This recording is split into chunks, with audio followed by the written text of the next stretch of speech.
Hello and welcome friends. आज की ये वीडियो माइक्रोसॉफ्ट एक्सेस को लेकर के खास है। हमारे एक व्यूअर का कहना है कि अल्टर कमांड भी बता दीजिए। तो माइक्रोसॉफ्ट एक्सेस के अंदर जब भी आप टेबल बनाने का कार्य करते हैं, जैसे यहाँ पर मैं दिखाता हूँ कैसे।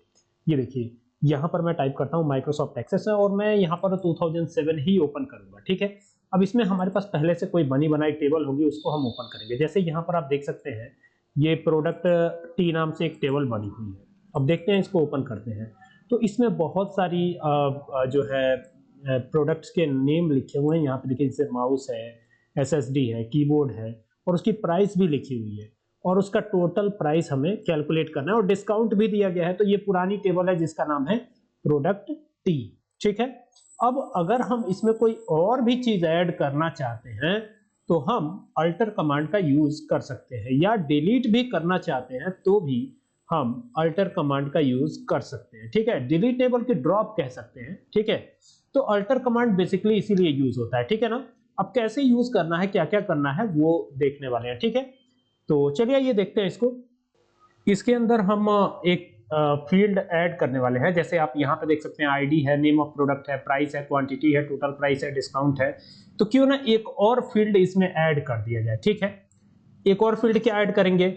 अब जैसे प्रोडक्ट का नेम है तो यहाँ पर हम टैक्स ऐड कर सकते हैं। तो टैक्स एक फील्ड ऐड करने जा रहे हैं। तो इसके लिए हमें कहाँ जाना होगा, सबसे पहले तो इस टेबल को ऑफ करना होगा, यानी क्लोज करना होगा। तो यहाँ से क्लोज कर दीजिएगा, यस कर दीजिए, क्लोज हो जाएगा ये। और यहाँ से क्रिएट पे जाके और फिर यहाँ से क्वेरी डिजाइन पे चलना है। और ये क्वेरी डिजाइन पे जाने के बाद इस टेबल को यहाँ से ऐड हमें नहीं करना है। और क्या करना होगा, फिर हमें इसको क्लोज कर देना होगा और यहाँ एसक्यूएल पर चलना होगा। तो ये देखिए, ये जो एसक्यूएल लिखा हुआ है इस पे चल के आपको क्लिक कर देना है। ठीक है, तो क्लिक कर दिया इस पे और जैसे ही क्लिक करेंगे तो ये ऐसे आ जाएगा। ठीक है ना। अल्टर कमांड को शुरू करने से पहले आपको ये भी बता देना चाहता हूँ कि ये जो अल्टर कमांड है वो एक प्रकार का डीडीएल कमांड होता है। डीडीएल कमांड में कौन कौन से स्टेटमेंट्स, कौन कौन से कमांड्स आएंगे। तो पहला है आपका क्रिएट कमांड। ठीक है, टेबल बनाने के लिए क्रिएट कमांड का यूज करते हैं। दूसरा है ड्रॉप कमांड और तीसरा आता है अल्टर कमांड। चौथा आता है ट्रंकेट और पांचवा आता है रीनेम। तो ये सारी कमांड जो है ये आते हैं डीडीएल के अंदर। ठीक है, अब उसी डीडीएल का एक कमांड है अल्टर। तो हम यहाँ पर अल्टर यूज करके देखेंगे। तो यहाँ हम टाइप करेंगे ALTER अल्टर। ठीक है, अल्टर यहाँ लिख दिया। अब ये हमारा काम बहुत आसान हो गया। ठीक है, अब क्या करना है, अब यहाँ लिखना है टेबल, क्योंकि हम टेबल को ही अल्टर करने वाले हैं। ठीक है, तो ये लिख दिया अल्टर टेबल। अब देखिए, टेबल का नाम हमारे क्या है, प्रोडक्ट टी है ना। तो यहाँ पे लिख देंगे प्रोडक्ट। जैसे लिखा है, देखिए केस सेंसिटिविटी होती है इसमें। तो ऐसा नहीं है कि आप कैपिटल में लिखेंगे, स्मॉल में टाइप करेंगे तो ये आ जाएगा, नहीं। तो जैसा लिखा है बिल्कुल वैसे ही। तो देखिए, प्रोडक्ट टी जैसे लिखा गया बिल्कुल वैसे ही मैंने दे दिया है। ठीक है, और अब एंटर करके नीचे आ जाते हैं। आप वहां पर भी कोडिंग कर सकते हैं, कोई दिक्कत नहीं है।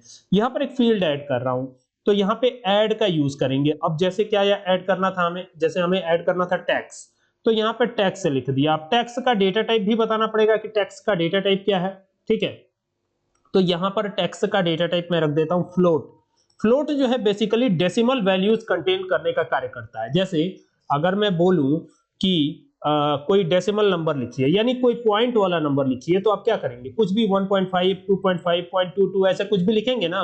और अगर मैं बोलूं कोई इंटीजर लिखिए, तो आप या तो प्लस या तो माइनस वाली वैल्यूज लिखेंगे। इसी तरीके से फ्लोट जो है ये प्रोग्रामिंग के अंदर डेसिमल वैल्यू कंटेन करने का कार्य करता है। फ्लोट एक डेटा टाइप होता है। ठीक है, और जैसे ही ये हम लगाएंगे ना और इसको रन कराएंगे तो एक यहाँ पर फील्ड ऐड हो जाएगी। कैसे, देखिए यहाँ पे गए, रन करा दिया। अब इसी टेबल को अगर हम ओपन करेंगे तो देखिए यहाँ पर टैक्स भी आपको दिखाई देना शुरू हो जाएगा। ठीक है, अब मान लीजिए टोटल प्राइस को हटाना है तो क्या करेंगे, तो इसके लिए भी एक क्वेरी हम लिखेंगे। अब जैसे ही हम ना इस टेबल को क्लोज करेंगे और नया क्वेरी बनाना है, तो क्वेरी बनाने के लिए आखिरकार जाएंगे कहाँ, तो क्वेरी बनेगा हमारा क्रिएट पे जाके। ये देखिए, ये जो मेन्यूज दिख रहे हैं ना, होम है, क्रिएट है, एक्सटर्नल डेटा है, डेटाबेस टूल्स है, इसी में से आपको क्रिएट पे चले जाना है। क्रिएट पे जैसे ही जाएंगे तो ये इस तरीके से फॉर्मेटिंग टूल बार डिस्प्ले होगा हमारा। यहाँ पर आप देखिए, मैक्रो के ठीक पहले है क्वेरी डिजाइन और ये है क्वेरी विजार्ड। आपको क्वेरी विजार्ड पे नहीं जाना है, क्वेरी डिजाइन पे जाना है, क्लिक कर देना है। जैसे ही क्लिक करेंगे ये ओपन हो जाएगा। फिर यहाँ पर ऐड नहीं करना है आपको, क्लोज पे क्लिक करना है। ये जो क्लोज है ना, इस पे क्लिक करिएगा। जैसे क्लिक करेंगे तो यहाँ डिजाइन टैब के अंतर्गत आपको ये एसक्यूएल दिखाई पड़ेगा। देखिए, डिजाइन के अंतर्गत आपको ये एसक्यूएल दिखाई पड़ने लगेगा। अब आपको एसक्यूएल व्यू पे चले जाना है इस तरीके से। ठीक है, अब यहाँ पर अल्टर कमांड का यूज करना है, तो यहाँ पे क्या लिखेंगे, इस तरीके से जाएंगे, लिखेंगे अल्टर, ठीक है। और किसको ड्रॉप कराना है, तो हम मान लीजिए टेक्स्ट को ही ड्रॉप करा लेते हैं, किसी भी को ड्रॉप कराया जा सकता है। तो मान लीजिए कि हम टेक्स्ट को ही ड्रॉप कराना चाहते हो, तो यहाँ सबसे पहले अल्टर लिखिए, ये कैपिटल या स्मॉल हो सकता है, और यहाँ टेबल लिखिए और टेबल का नाम दे दीजिए। जैसे हमने दे दिया प्रोडक्ट PRODUCT और यहाँ लिख दिया टी, तो ये हो गया प्रोडक्ट टी। और प्रोडक्ट टी लिखने के बाद क्या करना है, जैसे ही प्रोडक्ट टी लिखेंगे तो फिर यहाँ पर हमें ड्रॉप कमांड चला देना होगा। नीचे आइए, आप वहां पर भी ऊपर भी चला सकते हैं ड्रॉप कमांड, थोड़ा सा नीचे देखने में सुविधा हो इस वजह से मैंने ऐसे लिखा है। किसको ड्रॉप कराना, चलिए मान लीजिए टेक्स्ट को ही ड्रॉप कराना है, तो यहाँ टेक्स्ट लिख दिया हमने, ठीक है। टेक्स्ट लिखने के पहले यहाँ पर कॉलम भी देंगे हम, COLUMN, तो ड्रॉप कॉलम टेक्स्ट हो गया। और अब क्या करना है, यहाँ से टर्मिनेशन देना है। टर्मिनेशन समझते हैं, ये इस तरीके से सेमीकोलन, ठीक है, ये दे करके और अब रन पे क्लिक कर दीजिए। तो जैसे रन पे क्लिक करेंगे तो देखेंगे तो इसमें से टेक्स्ट वाला कॉलम गायब हो गया। अगर प्राइस हटाना चाहते हो तो प्राइस भी हट जाएगा। कैसे हटेगा, क्वेरी लिखनी पड़ेगी। तो क्वेरी कैसे लिखेंगे, तो चलिए इस क्वेरी को हम सेव कर लेते हैं, एक दूसरी क्वेरी बनाते हैं। यहाँ से क्रिएट पे चलते हैं, ये टेबल पहले क्लोज कर लीजिएगा और यहाँ से क्वेरी डिजाइन पे आइएगा और इस टेबल को ऐड ना करके क्लोज कर दीजिएगा। जैसे क्लोज करेंगे तो ये आएगा ऐसे, SQL पे चले चलिएगा और अब यहाँ पर क्वेरी हमें लिखनी है। तो क्या लिखना है, अल्टर टेबल, ऐसे लिखना है अल्टर टेबल और फिर टेबल का नाम देना है। तो हमारे टेबल का नाम है प्रोडक्ट टी, ठीक है।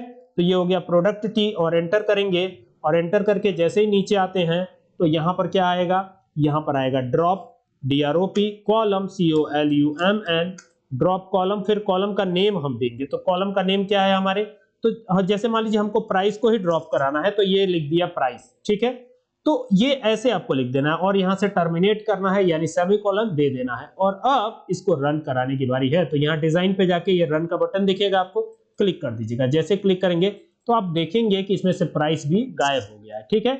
एक बार ये कमांड चल गया तो फिर आप इसको अनडूइंग में नहीं ला सकते, यानी आप बैक नहीं जा सकते एक स्टेप, ठीक है। ये याद रखिएगा, Ctrl Z करके जैसे आप MS वर्ड और एक्सेल में बैक चले जाते हैं तो इसमें नहीं जा पाएंगे, याद रखिएगा, ठीक है। अब मान लीजिए डेटा टाइप चेंज करना है, ठीक है। आपने देखा कि डेटा टाइप हमने क्या क्या रखा है, यहाँ पे मैं दिखा भी देता हूँ आपको एक बार डिजाइन व्यू पे लेके।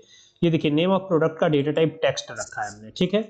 अब यहाँ पे क्वांटिटी का डेटा टाइप नंबर रखा है। तो क्या हम इसे फ्लोट में चेंज कर सकते हैं नंबर को, तो बिल्कुल कर सकते हैं, ठीक है। कैसे करेंगे नंबर को फ्लोट में चेंज, उसके लिए क्वेरी लिखनी पड़ेगी।